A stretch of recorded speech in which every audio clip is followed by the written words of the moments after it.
Papa told me I couldn't do a lot of things. I feel like I'm the chosen one. Look at this. We created this. This didn't exist before we were here. All we are is proud and passionate. I love Toronto. I love this team. And we're going to the NBA Finals. Let's go! Nothing matters but winning. Welcome back to episode 19 of Rapzville Weekly. I'm your co-host, Gabriel Chelio, here with Adam Casucci. And today we're going to be doing our Week 2 NBA recap. So to start off, I'm going to start by saying, I've been watching Matisse Thybulle's vlogs, and he posted one, I believe, yesterday. And he continued to post videos inside the bubble along with other players. Almost all of his videos have surpassed 1 million views each, and he recently appeared on The Tonight Show with Jimmy Fallon.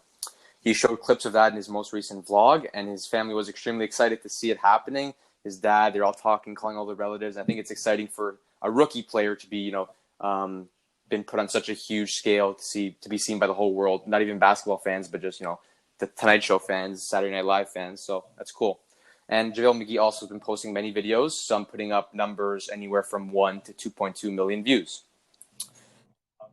Speak a little bit to, Raptors games and other big matchups. We got a lot of games to cover, and we got to give our take on each one. Mm-hmm. And I feel like it's necessary to, recap and acknowledge some of the solid performing players, two specifically. TJ Warren was one of the players that had a crazy start to the regular season bubble games. In the first game against 76ers, Warren dropped 53 points, 4 rebounds, 3 assists, and 2 blocks on 20 for 29 shooting and 9 for 12 from 3. So, wow, obviously this guy was shooting lights out, and this led to the Pacers win 127 to 121. And the next game against the Wizards, he ended up dropping 34 points, 11 rebounds, 4 assists, 4 blocks, and 3 steals on 14 for 26 shooting to win 111 to 100. So clearly he kept that play up from the last game, and he contributed everywhere. Rebounds, assists, blocks, steals. He was present on all ends of the floor. And then finally, the Pacers beat Orlando 120 to 109 with TJ dropping 32 points, 2 rebounds, 3 assists, 1 block, and 3 steals on 13 for 17 shooting. He did, however, quiet down against the Pacers' loss to the Suns, where he only scored 16 points with 11 rebounds to go along with it. Yeah, for sure. Michael Porter Jr. is another player who has been very exciting to watch for Denver, as they had other stars sitting out so far in the bubble. He had the opposite of TJ's situation, as he only had 11 points on 4 and 11 shooting against the Heat, in which the Pacers lost 125 to 105. After this game, MPJ texted Coach Mike Malone to tell him, "I have to do better. I can do better. Just stick with me." I just wanted to also bring up the point that MPJ was drafted 14th by the Denver Nuggets, and a lot of GMs slept on him. And I have a friend, Chris. I remember watching the draft with him and remembering him saying to me that he's going to be a great player in the NBA along with Bol, and for sure he's looking to play better basketball as he has been in this restart.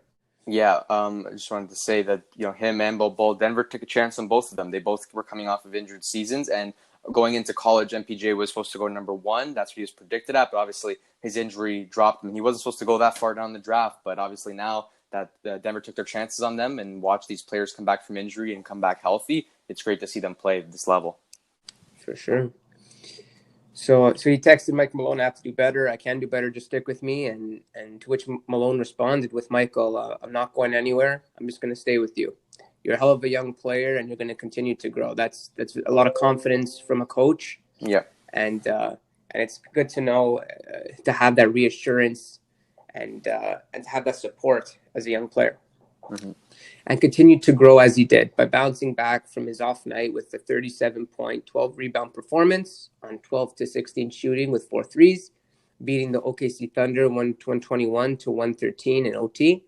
The next game against the Suns, the San Antonio Spurs, MPJ dropped 30 points and 15 rebounds on 11 of 19 shooting and 5 3 balls, leading his team to a 132 to 126 victory. Finally, Denver did lose 125 to 115 to the Portland Trailblazers, but MPJ scored 27 and had 12 rebounds on 10 of 18 shooting from the field. Yeah, MPJ is just a long body, 6'10", has a lot of length, so he could use that to his advantage.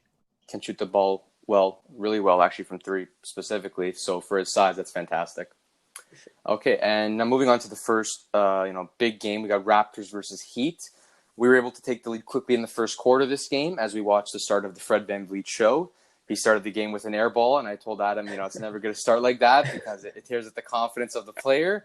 And then Fred then missed the next 2 shots, and I said, Adam, see, I told you, this is what happens. Then all of a sudden, he erupted, plain and simple. Last game was Kyle. This game was Freddie.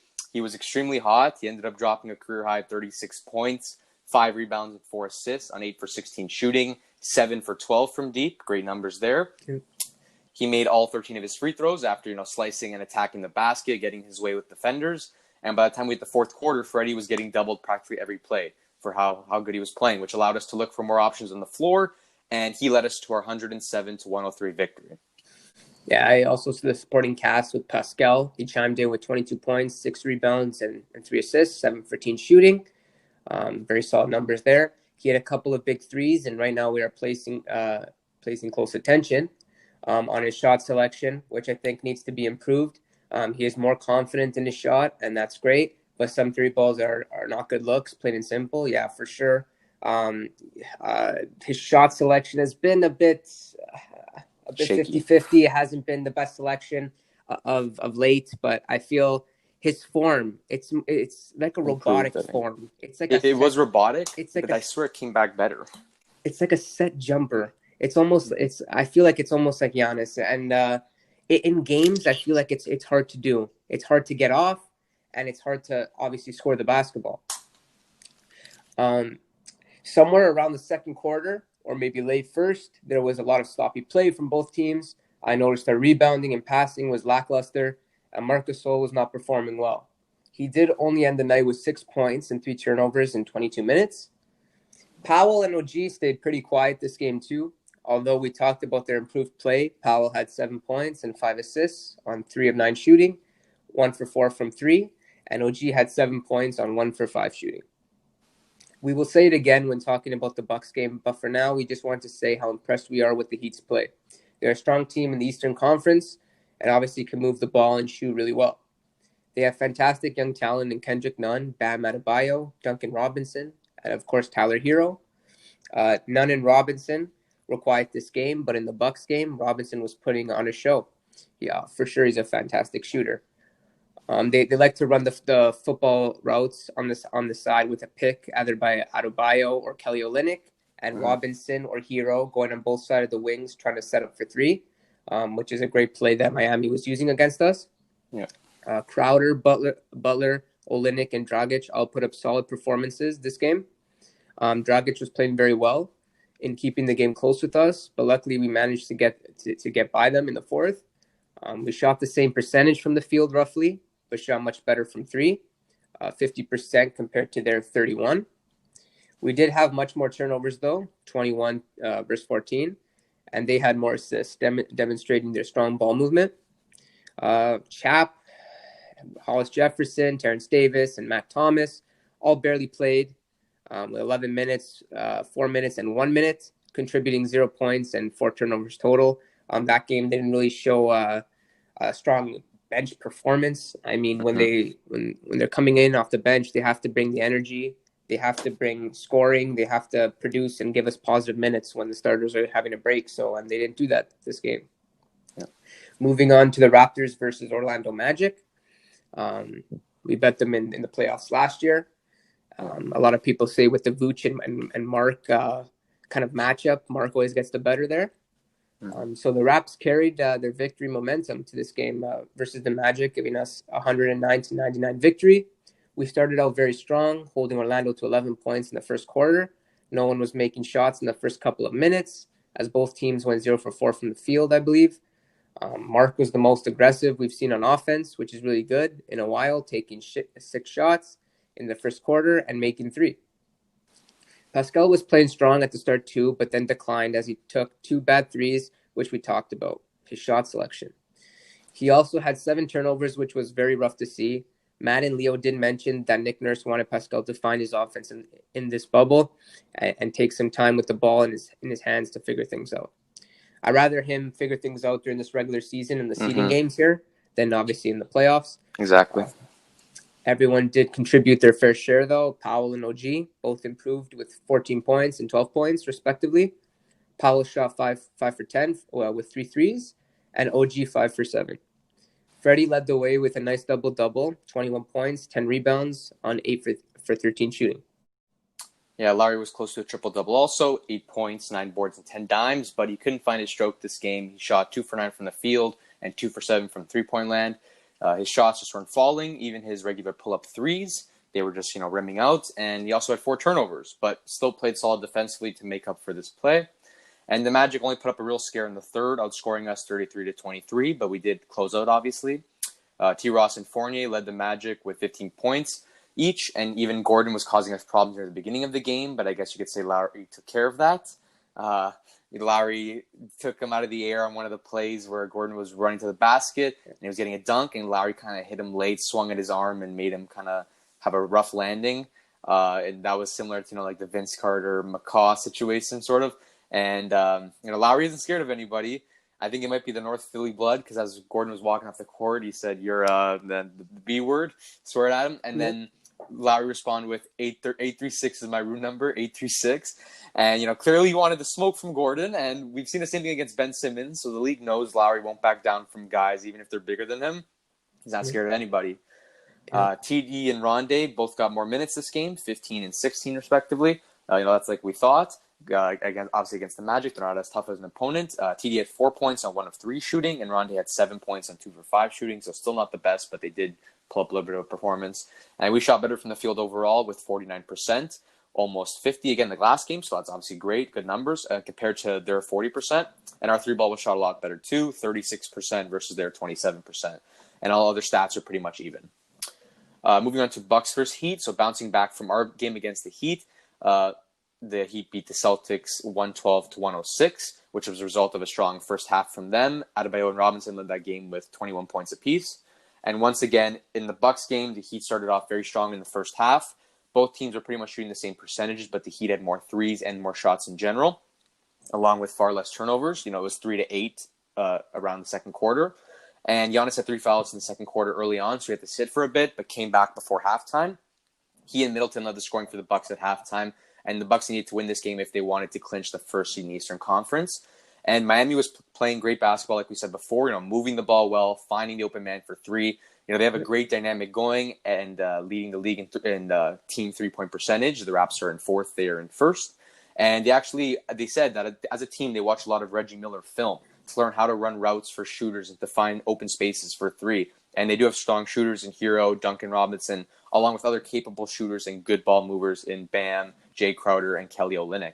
Even Dragic and Butler, obviously, they can do whatever they please on the court. They have experience. They're veterans. And, they played very well in the first half, and I thought for sure that game was going to be a closeout. Yeah, for sure. At half, Tyler had 16 points, 1 for 3 from 3. Jay Crowder had 12 points, 4 for 5 from 3. Duncan Robinson had 11 points, 3 for 3 from 3. The Heat managed to score 73 points by half, and at one point held a lead of 23 points, which they blew at the end of the game. The Bucks, however, came out strong in the second half and cut the 17-point lead to a 2-point lead with just under 7 minutes to go in the third. Bucks lead the league in defending the 3-ball, so they needed to step up their caliber of play defensively in order to stop the Heat's domination. The story for the rest of the game was that the Bucks continued to push the pace. For 10 minutes of the fourth quarter, the Bucks went on a 36-11 run, ending the game 130-116 for the Bucks. So they clinched the first seed, and as of this recording, are 2-2 for regular season games in the bubble. So our job now is to clinch second and stay away from Boston, which we will get to. Giannis dropped 33 points, 12 rebounds, 4 assists on 13 of 17 shooting, and Middleton dropped 33 points, 6 rebounds, 8 assists on 9 for 14 shooting. Robinson led the Heat with 21. The Heat also ended up having more turnovers and worse field goal percentage by the end of the game. So there was a drop-off at the end of the game by the Heat, and the Bucks pulled through. Yeah, shots just weren't falling, and Bucks just continued to dominate. Giannis was on a tear, started dunking like crazy, and that was all she wrote from there. Now moving on to the Rockets versus the Lakers. This matchup was a 3-point galore as the Rockets shot 57 threes, making 23 of them, shooting 37%. The Lakers, on the other hand, only shot 19 and just made 2, which is pretty surprising after they have all their three-point shooters that they brought in. This led Houston to win 113-97. They shot roughly the same from the field, 45% for LA and 43% for Houston. Houston dominated in assists, but got dominated in rebounds. Their small ball lineup was struggling to contain Davis and Kuzma on the glass, especially as LA pulled 13 offensive rebounds, whereas Houston only picked up 4. In total, LA had 49 rebounds compared to Houston's 34. LeBron James did sit this game, as it was a back-to-back, and the Lakers probably wanted to rest him for precautionary purposes, obviously. However, they did list him as a sore right groin. Alex Caruso also did not play, along with McGee and obviously Rondo, who is trying to recover from that thumb injury he had at the start of the bubble, which required surgery on. Westbrook was out for the Rockets with a bruised right quadricep, along with Eric Gordon with his ankle injury. So both teams were not at full strength, but clearly LA took more of a hit as they lost their main facilitator. Yeah, Davis and Kuzma led the way for the Lakers with 17 points, 12 rebounds on 5 for 8 shooting, and 21 points, 5 rebounds, 2 steals, 2 blocks on 8 for 16 shooting, respectively. Harden dominated for Houston with 39 points, 8 rebounds, 12 assists, and 3 steals on 11 for 19 shooting and a perfect 12 for 12 from the free throw line. However, he did have a whopping 10 turnovers, and I'm assuming that's coming from how much the ball was in his hands this game without the Rockets, 2 other top guards in Westbrook and Gordon sitting out. Ben McLemore had a good night, also contributing 5 threes of his own on 7 for 13 shooting from the field with 20 points, 4 rebounds, and 1 assist. Jeff Green also had a strong start with a perfect 3 for 3 from 3 in the first quarter. The Lakers are now 2-3 in the bubble as of the end of our week 2, and because we're ending every Friday. Analysts like Stephen A. Smith are questioning LA's performance coming into the bubble so far, as they haven't done well and barely squeaked by the Clippers, who were without Harrell and Lou Williams. I know we talked about that a little bit, you and me, even our other friend Enzo. We're talking about that people are doubting the LA for their performance so far, and along with other analysts are doubting the Raptors. I believe, I think Perk mentioned one, but I think Richard Jefferson said it recently that we don't have any chance of winning the title. Adam, what are your thoughts on that? Well, first of all, Richard Jefferson has been following LeBron James his whole career, and kind of has been a toy of his, just an extra guy to follow around that can make threes and just and play a role in his success. I mean, I don't think he has the right to say that after having the career he has. It wasn't a horrible career, obviously having some good years, but I don't think he should be saying that, and should pay attention more to Toronto basketball and what we produced last season as well as the years before. Very true. Was that the video where he was saying how good we were playing and then backtracked on they asked if we were going to win a championship and they said no, they don't have a chance of winning? Was that Richard Jefferson's video? I think it was Richard Jefferson, and I just think he's not really paying attention to our basketball. I mean, a lot of people have doubted us, but these analysts, I don't know where they're coming up with this information. I think it's all for the money, Gabe, to be honest. Yeah, the other analysts in general, collectively, are taking a lot of respect out of our name, and when they're talking about chances of winning, we're still so far below the list of what people think are got a good chance of winning. And I think so far, Boston threw us back there, which we're going to talk about next, which is a little, embarrassing to the record, but based on other teams, I think that we've performed really well so far. Yeah. Against the Heat, the Lakers. So I think, the tougher matchups will be the Bucks and the Clippers so far. But if we can get by them, I think we're going to be a threat this playoffs. And I think a lot of people are still doubting us no matter what. And I think Kendrick Perkins defended us on Twitter actually, when he saw Richard Jefferson's quote and was saying to put some respect. And it's right. We won the championship. We came back this season, still perform as well. We are second in the conference overall. Yeah. And, we're shooting the 3 ball. We're 4th in the conference. Our defensive rating is one of the highest. We are up there in every category.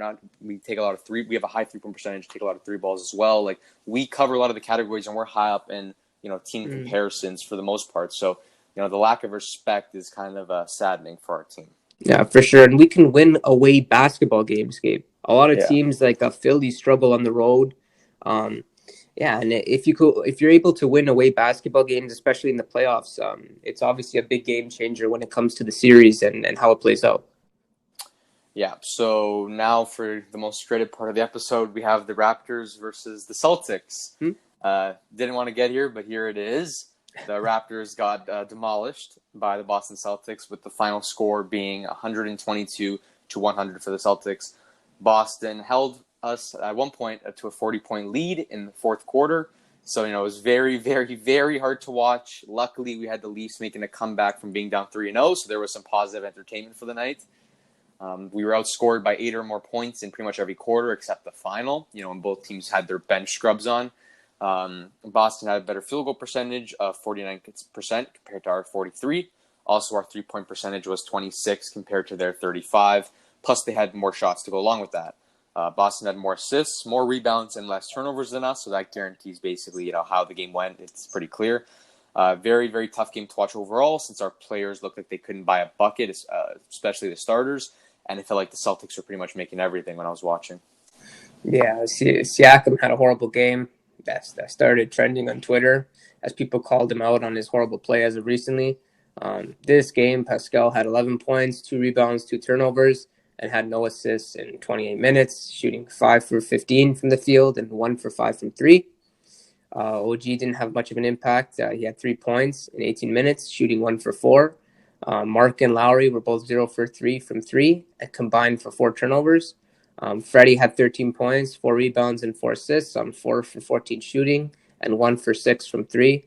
Need to step it up there. Powell had 11 points and 5 rebounds, but 4 for 11 shooting and 0 from 4 from 3. Finally, Serge was 1 for 9 from the field and 0 for 4 from 3 with 2 points and 7 rebounds. He was playing extremely off. I told Gabe earlier in the game, as he couldn't even make his simple post hooks. They were mostly going wide or short. And then he came out early after getting hit in the face on a driving attempt by Gordon Hayward. I believe most shots in general actually were short. The Raptors starters combined shot 16 for 45 from the field, 36%. And 3 from 19 from 3, so 16%, and we got to be better there. That's For sure. That's low for our team caliber. So clearly our starters had huge problems, but our bench in the fourth managed to shoot well. TD had 10 points, 2 rebounds, 2 assists on 4 for 7 shooting, and 2 for 3 from 3. This was in 16 minutes of play, but he didn't have 4 turnovers. Boucher shot a perfect 3 for 3. With 2 3-pointers, securing 9 points and 5 rebounds. Want to see more of him for sure. Yeah. Finally, RHJ had 11 points, 5 rebounds, and 2 assists on 5 for 6 shooting. Another big impact guy that got a little bit of minutes there, and he showed that he should be getting more. Yeah. 3 of Boston starters, on the other hand, led the way. Tatum had 18 points, 7 rebounds, 4 assists, and 2 steals on 7 for 14 shooting. Jaylen Brown had 20 points, 6 rebounds, and 2 assists on 7 for 14 shooting again. Kemba had 17 points, 3 rebounds, and 4 assists on 6 for 14 shooting. The Raptors had a chance to clinch the second seed in the Eastern Conference in this game, but obviously that didn't work out. Boston also won the season series against Toronto, taking 3 out of their 4 meetings. Toronto's biggest deficit in the first 3 games of the bubble was 6 points by LA. So our play has been fantastic this far. However, this game obviously was a huge surprise for all fans watching. Yeah. Obviously, from the start of the game, we said, if we had to put a couple keys of the game, we said number 1 was to contain Tatum, and then 2 and 3 obviously were to be strong defensively and rotating guys, because we know that they can move the ball and they can attack, especially when they play a little bit smaller. And they have strong guards, Marcus Smart, and then they got Jaylen Brown, Tatum, Kemba, a lot of threats offensively. And then the last thing, obviously, was to move the ball in offense, find the open man. And obviously, we didn't shoot well. Some shots, even from Pascal, shot selection wasn't there, or even if they were open shots, we weren't making them. And, Tatum was a little bit of a threat at some points, sidestep 3 against Boucher at the buzzer. Definitely some keys that we had to look out for, and we didn't capitalize. It was just a poor performance game in general, very tough to watch. Between that and watching the Leafs first go down 3-0, it was like a tortureful night. But the Leafs managed to bring it back, so there was hope in my eyes that the Raps would bring it back. But then before we knew it, we were down 40 at one point, and I thought, oh God, I got to turn this off. But I sadly watched it through. Other exciting news or interesting news actually from this week's the NBA games. We saw Portland beat the Nuggets 125-115, led by Damian Lillard's 45 points, 12 assists, 4 rebound, 3 steal performance. He shot 11 for 18 from 3 and 13 for 21 from the field. So this guy was shooting lights out from the 3-point line, pulled up big numbers to edge their way over the Nuggets. Over the Nuggets, which was obviously pretty impressive from him. Great performance to see. Other interesting things is we've seen, the Western Conference is a little shooken up right now. The bottom end of the table, people fighting for roster spots. I don't even know what's happening, to be honest. It's just it's all over the place. Right now, we've seen the Suns on a hot streak. Right, they've won 4 straight. First, taking the Wizards 125-112. Then the Mavs, obviously 117-115. That's huge to be Luka Doncic. Then the Clippers, once again, 117-115. And then the Suns, 114-99. The Clippers, obviously, we saw Devin Booker hit a game winner against Paul George, a little Kobe Bryant, spin fade, hand in his face. Literally, Paul George's fingers were on the ball. And somehow Devin Booker hit a big, clutch, almost impossible shot. Definitely some exciting play from them, I think you would agree. Yeah, no, the Suns have been really stepping up their basketball, and they're a good coach team by Monty Williams, and they have a lot of pieces on that team. I just feel Aiden has to step up his game for the Suns to be a great team. He needs to help out Booker with the scoring and play a bigger part there. And they're great. They played great defense on us in the scrimmages in the preseason. Yeah. I think I don't know if they're going to make the playoffs this season with a very slim chance with only like maybe 4 games remaining in the seeding games. Yeah. And they're 2.5 games back. So they're hoping Memphis just chokes up and loses their last 4 games, as well as the other teams in front of them, the Pelicans, Spurs, and Trailblazers, all hopefully losing. Roughly the same area. I think the Suns can be a threat in the playoffs. I mean, if they're versing the Lakers or Clippers, that's going to be a sweep or a 4-1 series, in my opinion. Yeah. But, Yeah, for sure. It's a close matchup there. They are currently tied 30-39 with the Pelicans, and the Spurs are 30-38. Trailblazers 32-38 and Grizzlies 33-37. But right now, anything's possible. The Suns are winning. They have won 4 straight, and the Grizzlies were on a losing streak themselves. They lost the first game to the Trailblazers in OT. Then they lost to the Spurs, then to the Pels, and then to the Jazz. But they did manage to win against the Thunder to be on a 1-game winning streak. So they have kind of choked so far. So, anything's possible.